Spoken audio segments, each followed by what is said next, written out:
തിരുവനന്തപുരത്ത് പ്രവേശനോത്സവത്തിനിടെ ട്രൈബൽ സ്കൂളിലെ കുട്ടികളുടെ മുന്നിലെ ഡെസ്കിലേക്ക് വി മുരളീധരൻ MLA മിഠായി വിതറിയ സംഭവം വിവാദമായി. കട്ടേല ഗവൺമെന്റ് ട്രൈബൽ LP സ്കൂളിലായിരുന്നു സംഭവം. ആദ്യം ദൃശ്യങ്ങൾ.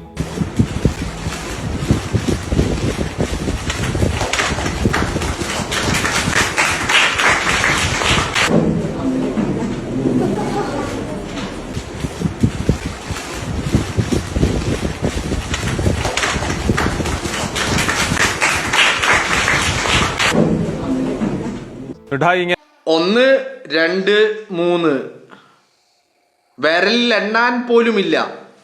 എന്നാലും 3 ഉണ്ടായതിൻ്റെ ആ ധാർഷ്ട്യവും അഹങ്കാരവും അതാണ് ഈ BJPയുടെ MLA കാണിച്ചത്.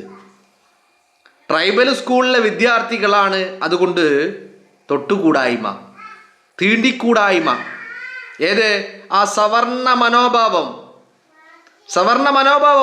ഹിന്ദുത്വ അജണ്ട, ഹിന്ദുത്വ രാജ്യം, ഹിന്ദുത്വ രാഷ്ട്രീയം എന്നൊക്കെ പറയുമ്പോൾ ഹൈന്ദവരാരും തെറ്റിദ്ധരിക്കണ്ട, അതിൽ എല്ലാവരും ഉൾപ്പെടുമെന്ന്. അത് സവർണന്റെ മാത്രം അജണ്ടകളാണ്.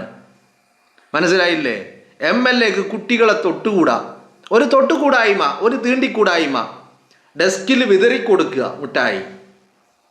ഒരു മാന്യത വേണ്ടേ? ഒരു മനുഷ്യത്വം വേണ്ടേ? ആ പിഞ്ചു കുരുന്നുകളോട് ആ മുട്ടായി ആ കൈ കൊണ്ട് എടുത്തിട്ട് 1-2 ആ കുട്ടികളുടെ കയ്യിൽ വെച്ചു കൊടുത്താൽ എന്താ സംഭവിക്കാൻ പോകുന്നത്? കൃത്യമായിട്ട് ആ തൊട്ടുകൂടായ്മ. കാരണം എന്താ? ട്രൈബൽ സ്കൂളിലെ വിദ്യാർത്ഥികളാണല്ലോ. അങ്ങനെ ഒരു ചിന്താഗതി. ട്രൈബൽ സ്കൂളിലെ വിദ്യാർത്ഥികളാ, എന്താ അവർക്ക് എന്താ കുഴപ്പം? മനുഷ്യരാടോ. ഈ ട്രൈബലും ഈ പറയുന്ന സവർണനും അവർണനും ഒക്കെ ഈ നായിക്കാട്ടങ്ങൾ ഉണ്ടാക്കിയെടുത്തതല്ലേ. മനുഷ്യനേ ഉള്ളൂ, മനുഷ്യത്വമാണ് വേണ്ടതും. സംഘപരിവാറുകാരൻ ഇതൊക്കെ എവിടുന്നാ അല്ലേ? സംഘപരിവാറുകാരൻ ഇതൊക്കെ എവിടുന്നാ? നമ്മുടെ കേരളത്തിലും ഉണ്ടായിട്ടുണ്ട് ഈ തൊട്ടുകൂടായ്മയും തീണ്ടിക്കൂടായ്മയും ഒക്കെ. വഴി നടക്കാൻ പോലും സ്വാതന്ത്ര്യമില്ലാതിരുന്ന ഒരു കാലം അല്ലേ? സവർണ തമ്പ്രാക്കന്മാർ എഴുന്നള്ളുന്ന വഴിയിൽ കീഴ്ജാതിക്കാരനൊന്ന് നടന്ന് യാത്ര ചെയ്യാൻ, ആ വഴി ഒന്ന് ഉപയോഗിക്കാൻ പോലും പറ്റാത്ത സാഹചര്യം കേരളത്തിലും ഉണ്ടായിരുന്നു. ഇതൊക്കെ നമ്മൾ കെട്ടുകെട്ടിച്ച സംഭവമാണ്. പക്ഷേ ഇപ്പോഴും അതിൻ്റെയൊക്കെ പിന്തുടർച്ചക്കാർ നമുക്കിടയിൽ ജീവിക്കുന്നുണ്ട്, അധികാര കസേരകളിൽ തന്നെ ജീവിക്കുന്നുണ്ട് എന്നുള്ളതല്ലേ നമുക്ക് മനസ്സിലാക്കാൻ സാധിക്കുന്നത്, അല്ലേ? നിങ്ങളൊന്ന് ആലോചിച്ച് നോക്ക്. കൃത്യമായിട്ട് ഈ പറയുന്ന കുട്ടികളെ എന്താ കയ്യിൽ കൊടുത്താൽ ആ കുട്ടികളെ ഒന്ന്, നമ്മൾ സ്വാഭാവികമായിട്ടും ഒരു സാധനം മറ്റൊരാളുടെ കയ്യിലേക്ക് വെച്ചു കൊടുക്കുമ്പോൾ അബദ്ധവശാലെങ്കിലും ഒന്ന് തൊട്ടിപ്പോകുമല്ലോ, ഒന്ന് തൊട്ടുപോകുമല്ലോ. അപ്പോൾ അങ്ങനെ പോലും സംഭവിക്കരുത്, അബദ്ധവശാൽ പോലും തൊട്ടുപോകരുത് എന്നുള്ള ചിന്താഗതി ഈ സവർണ സംഘിച്ചാണകത്തിൻ്റെ മനസ്സിലുണ്ട് എന്നുള്ളതാണ്. അല്ലേ? നിങ്ങളൊന്ന് ആലോചിച്ച് നോക്ക്. പിഞ്ചു കുരുന്നുകള്, വിദ്യ നുകരാൻ വേണ്ടി വിദ്യാലയത്തിലേക്ക് എത്തിയ പിഞ്ചു കുരുന്നുകള്, ആ കുരുന്നുകളുടെ കയ്യിൽ അതല്ലടോ മാന്യത എന്ന് പറയുന്നത്, അതല്ലടോ മര്യാദ എന്ന് പറയുന്നത്. ആ ഇച്ചിരി പോന്ന കുരുന്നുകളോടൊരു കരുണ കാണിക്കാൻ കഴിയാത്ത ഹൃദയമാണെങ്കിൽ നിങ്ങളൊന്ന് ആലോചിച്ച് നോക്ക്. എന്തുമാത്രം അതപ്പതിച്ച ഹൃദയത്തിനുടമയാ, മനസ്സിനുടമയാണെന്ന് ഈ വ്യക്തി, ഈ സംഗീതീട്ടം അല്ലേ? അങ്ങനെയല്ലേ അത്? ആർക്കെങ്കിലും കഴിയുമോ? നമ്മളെ കൊണ്ട് പറ്റുമോ? നിങ്ങളെ കൊണ്ട് പറ്റുമോ? ഇതൊക്കെ ഒരു മനുഷ്യന്റെ മനോഭാവമാണോ? ഇങ്ങനെയാണോ ഒരു മനുഷ്യന്റെ മനോഭാവം ഉണ്ടാകേണ്ടത്? ഇനിയിപ്പോൾ കുട്ടികളാണെങ്കിലും ശരി, മുതിർന്നവരാണെങ്കിലും ശരി, ആരാണെങ്കിലും ശരി, അവിടെയൊക്കെ ഇങ്ങനെ ഈ സവർണൻ അവർണൻ, തൊട്ടുകൂടായ്മ, തീണ്ടിക്കൂടായ്മ ഇതൊക്കെ ഉണ്ടോ?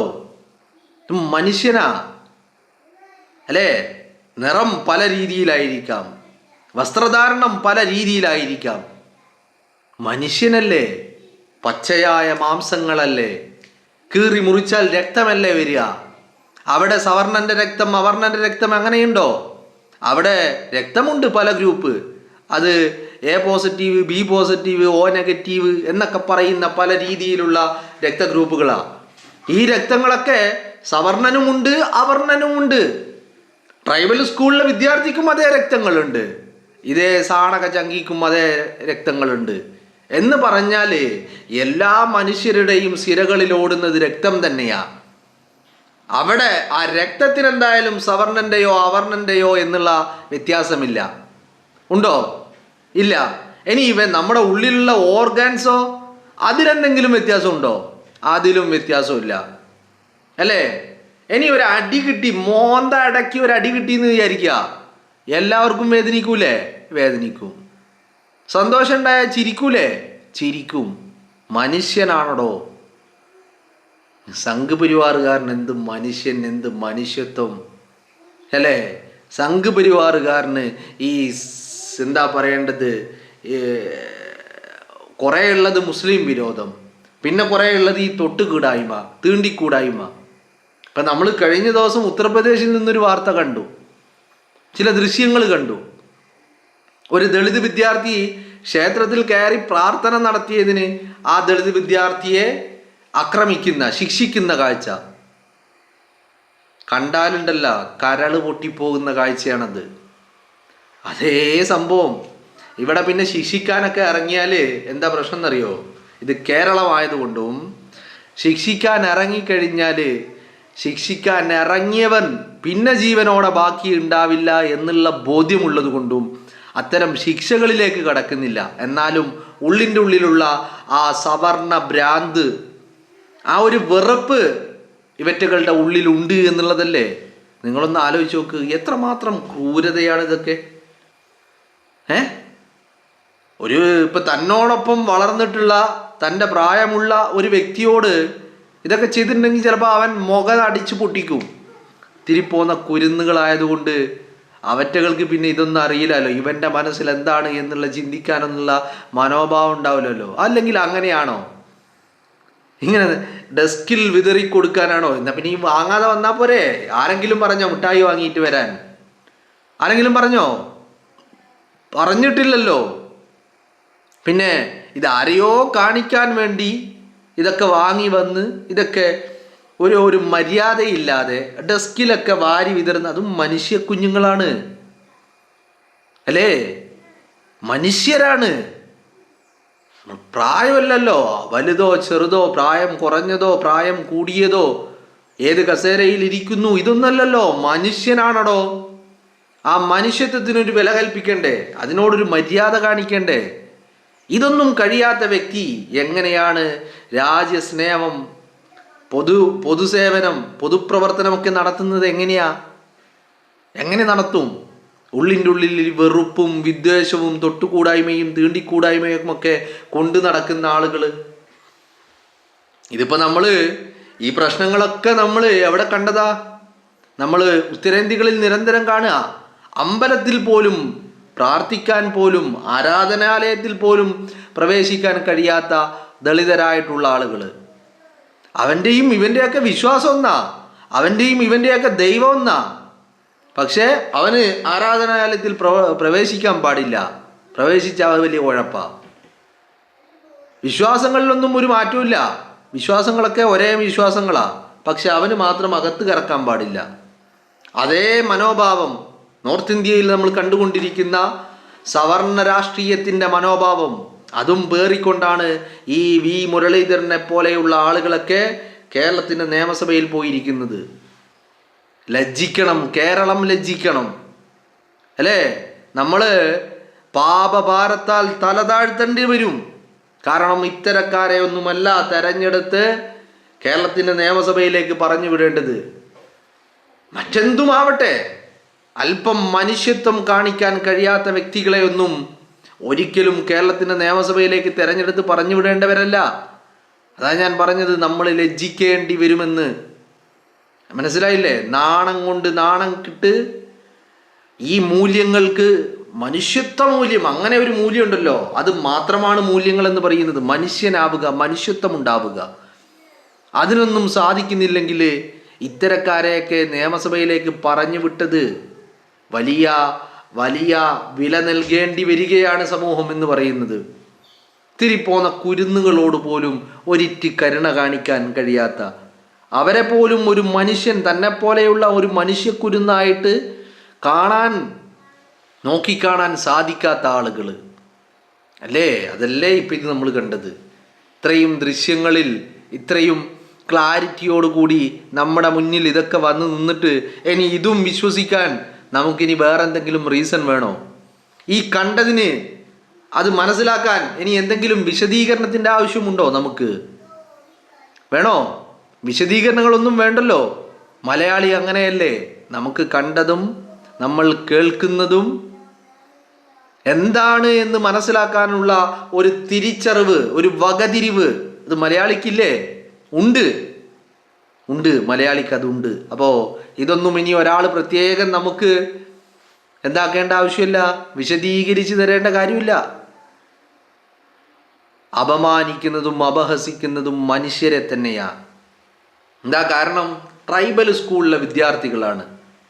അതാണ് പ്രശ്നം. ട്രൈബൽ സ്കൂളിലെ വിദ്യാർത്ഥികളായിപ്പോയി എന്നുള്ളതാണ് പ്രശ്നം. അതുകൊണ്ട് ആ കുരുന്ന് കൈകളിൽ മിഠായി കൊടുക്കാൻ പോലുമുള്ള സന്മനസ് സംഘപരിവാറുകാരനില്ല. ഇതേ കാര്യങ്ങൾ ഇവര് നിരന്തരം രാജ്യത്ത് ഉടനീളം നടന്നുകൊണ്ടിരിക്കുന്നതാ. പക്ഷെ ഇന്ന് നമ്മളത് നമ്മുടെ കേരളത്തിൻ്റെ മണ്ണിലും നമ്മളത് കാണുകയാ. നിങ്ങളൊന്ന് ആലോചിച്ച് നോക്കൂ, എത്രമാത്രം ദയനീയമായ കാഴ്ചയാണെന്ന്. മനുഷ്യത്വം മരവിച്ചു പോയ സംഘപരിവാറിൻ്റെ തീട്ടം ദീനികളുടെ മനസ്സിലിരിപ്പ് ഇങ്ങനെയാണ്. മനസ്സിലായില്ലേ? അവർക്ക് എല്ലാം സവർണതയാണ്. അവിടെ മേൽജാതിയുണ്ട്, കീഴ്ജാതിയുണ്ട്, തൊട്ടുകൂടായ്മയുണ്ട്, തീണ്ടിക്കൂടായ്മയുണ്ട്, അങ്ങനെ പലതും ഈ സവർണതയിൽ ഉണ്ട് എന്നുള്ളതാണ്. അതൊന്നും ഇപ്പോഴും നമ്മൾ പൊതുമണ്ഡലത്തിൽ നിന്ന് ഇതൊക്കെ പറിച്ചു മാറ്റിയിട്ടുണ്ടെങ്കിലും ഇത്തരത്തിൽ ചില ആളുകൾ, എല്ലാവരും അല്ല കേട്ടോ, ചില ആളുകളുടെ മനസ്സുകളിൽ ഇത്തരം വെറികൾ, ഇത്തരം വ്രണങ്ങൾ, ചീഞ്ഞ് നാറുന്ന പുഴുവരിക്കുന്ന വ്രണങ്ങൾ ചില ആളുകളുടെ മനസ്സിനകത്ത് ഹൃദയത്തിനുണ്ട് എന്നുള്ളത് തന്നെയാണ് ഇവരുടെ പ്രവർത്തനങ്ങൾ നമുക്ക് ചൂണ്ടിക്കാണിച്ചു തരുന്നത്. മനസ്സിലായില്ലേ? നമ്മൾ കേരളമാണ്, പ്രബുദ്ധതയാണ്, വകതിരിവാണ്, എല്ലാമാണ് എന്നൊക്കെ പറയുമ്പോൾ ചിലയിടങ്ങളിലൊക്കെ നമുക്ക് പിഴവ് പറ്റിയിട്ടില്ലേ എന്ന് നമ്മൾ ചിന്തിക്കേണ്ടതായിട്ടുണ്ട്. അല്ലേ? ഒരു മനുഷ്യക്കുരുന്ന്, പിഞ്ചു കുഞ്ഞുങ്ങൾ, വിദ്യ നുകരാൻ വന്ന പിഞ്ചു കുഞ്ഞുങ്ങൾ, ആ കുഞ്ഞുങ്ങളോട് പോലും ഒരിറ്റ് മനുഷ്യത്വം അതുണ്ടല്ലോ. ഇത് പട്ടിയും പൂച്ചൊന്നല്ലല്ലോ എറിഞ്ഞു കൊടുക്കാൻ, വിതറിക്കൊടുക്കാൻ കോഴിയാണോ ഇത്? അല്ലല്ലോ, മനുഷ്യനല്ലേ. ആ മനുഷ്യത്വത്തിന് ഒരു വില കൽപ്പിക്കണ്ടേ? അതിന് പെരുമാറേണ്ട രീതികളില്ലേ? അപ്പോൾ നമ്മൾ പോരാടി വിപ്ലവങ്ങൾ ഉണ്ടാക്കി വലിച്ചെറിഞ്ഞു അല്ലെങ്കിൽ കുഴിച്ചു മൂടി എന്നൊക്കെ പറയുന്ന ഈ തൊട്ടുകൂടായ്മയും തീണ്ടിക്കൂടായ്മയും ഒക്കെ ഈ സംഘപരിവാറിൻ്റെ തീട്ടം തീനികളുടെ ഉള്ളിൽ ഇപ്പോഴും ഒളിഞ്ഞു കിടപ്പുണ്ട് എന്നുള്ളത് ഇവരുടെ പ്രവർത്തനങ്ങൾ നമുക്ക് മുന്നിൽ അടിവരയിടുകയാണ്. സൂക്ഷിക്കണം.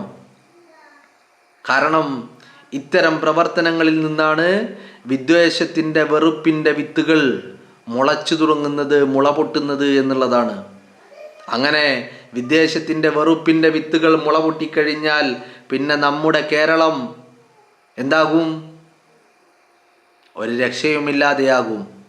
നമ്മൾ ഇവിടെ ഒരു സെക്യുലർ ഫാബ്രിക് ഉണ്ട്, ഒരു സോഷ്യൽ സെക്യുലർ ഫാബ്രിക്. അത് മതം നോക്കിയുള്ളതല്ല, രാഷ്ട്രീയം നോക്കിയുള്ളതല്ല, ജാതി നോക്കിയുള്ളതല്ല, വർണ്ണങ്ങൾ നോക്കിയുള്ളതല്ല, തൊലിയുടെ കളറ് നോക്കിയുള്ളതല്ല. അത് മറിച്ച് മനുഷ്യത്വത്തിൻ്റെ പര്യായമായിട്ടുള്ള ഒരു സെക്യുലർ സോഷ്യൽ ഫാബ്രിക് അത് നമുക്കുണ്ട്. അത് നമുക്ക് കൈമോശം വന്നു പോകരുത്. അല്പന് ഇത്തരം വ്രണങ്ങൾക്ക്, ചീഞ്ഞ് നാറുന്ന പുഴുവരിക്കുന്ന വ്രണങ്ങൾക്കാവരുത് നമ്മൾ അംഗീകാരങ്ങൾ നൽകുന്നത് എന്നുള്ളതാണ്.